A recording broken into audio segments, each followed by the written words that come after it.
Dubai നാദിൽ Shiba 3-ൽ തുടക്കമിട്ട Dubai മുനിസിപ്പാലിറ്റിയുടെ മലിനജല മഴവെള്ള ഡ്രൈനേജ് ശൃംഖല വികസന പദ്ധതി പൂർത്തിയായി.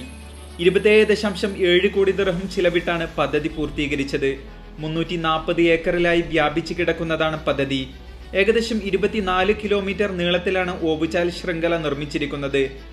വീടുകൾ, പുതിയ റെസിഡൻസ് യൂണിറ്റുകൾ എന്നിവയെ പ്രധാന ഓവുചാൽ ശൃംഖലയുമായി നേരിട്ട് ബന്ധിപ്പിക്കുന്നതിന് 11 കിലോമീറ്റർ നീളത്തിൽ ഭവന കണക്ഷനുകളും പദ്ധതിയുടെ ഭാഗമായി നിർമ്മിച്ചിട്ടുണ്ട്. മഴവെള്ള ഡ്രെയിനേജുകളുടെ കാര്യക്ഷമമായ പ്രവർത്തനത്തിന് സെക്കൻഡിൽ 4000 ലിറ്റർ ശേഷിയുള്ള നൂതന പമ്പിംഗ് സ്റ്റേഷനും സജ്ജമാക്കിയിട്ടുണ്ട്. ഗുരുത്വാകർഷണത്തെ അടിസ്ഥാനമാക്കിയുള്ള 31 കിലോമീറ്റർ ഡ്രൈനേജ് പൈപ്പ് ലൈൻ ശൃംഖലയും ഇതിനോടൊപ്പം ചേർത്തിട്ടുണ്ട്. 250 മുതൽ 1500 മില്ലിമീറ്റർ വ്യാപ്തിയുള്ള പൈപ്പുകളാണ് ഇതിനായി ഉപയോഗിച്ചിരിക്കുന്നത്.